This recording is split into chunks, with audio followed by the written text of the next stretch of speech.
Bertahan hidup 100 hari di Minecraft Ocean Only.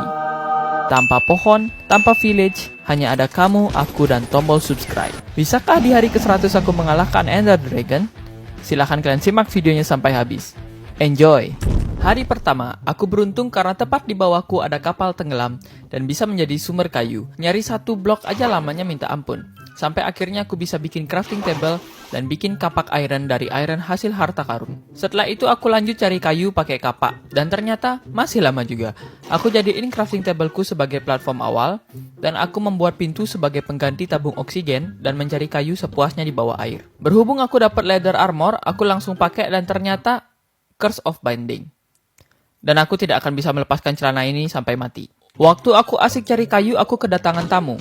Aku bunuh dia karena dia menyeramkan dan aku dapat hadiah gold. Lumayan juga. Aku perluas platformku dengan hasil kayu dari kapal dan mencari tanah di bawah laut. Hari sudah malam dan aku perluas lagi platformku pakai tanah. Sekaligus aku pakai tempat untuk nanamin wortel yang aku dapat dari harta karun. Karena nggak punya tempat tidur, aku berkelana dan mendapatkan item-item dari chest. Lumayan lah. Aku pergi untuk nyari pasir dan membuat tempat mining, dan aku makan kerupuk zombie selagi wortelku belum tumbuh. Dan aku mulai mengeringkan air untuk membuat tempat mining, dan mulai menggali ke bawah. Sampai ketemu stone dan menemukan coal, bahkan menemukan ravin yang cukup kaya dengan ore. Bahkan aku dapat diamond di awal-awal. Kayaknya dewa Minecraft sedang berpihak kepadaku. Aku kembali dan manggang kelp buat dijadiin makanan dan iron untuk bikin pickaxe. Sekalian aku pakai cobblestone untuk memperluas platformku lagi. Aku kembali mining diamond dan langsung ngebuat pickaxe diamond. Aku cari obsidian dan membuat nether portal. Setelah jadi aku langsung pergi ke alam baka dan untungnya aku spawn di hutan. Pas untuk jadi sumber kayu sementara. Aku cari beberapa kayu lalu memperluas platformku dengan kombinasi cobblestone dan kayu nether. Aku memperluas kebunku untuk hasil yang lebih banyak dan mulai memagari platform ini supaya lebih rapi. Aku menghias goa miningku supaya bentuknya seperti rumah dan lanjut membuat platformnya supaya semakin keren. Terus aku terangin semua tempat gelap termasuk tempat mining.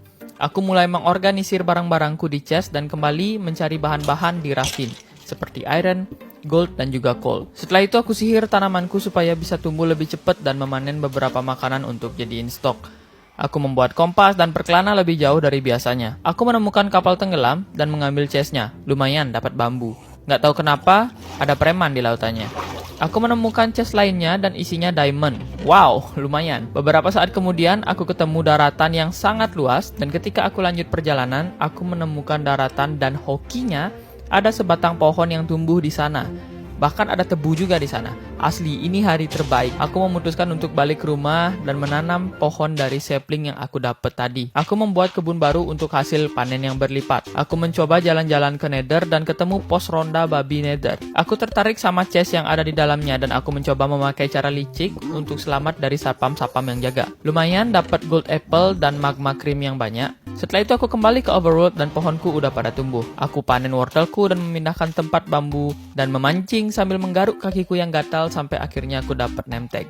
Lumayan. Di hari ke-14 aku punya ide untuk ngebuat enchantment table dan bukunya berasal dari buku trading dengan piglin yang aku disenchant supaya bisa menjadi buku biasa. Karena di sini susah banget buat dapetin kulit.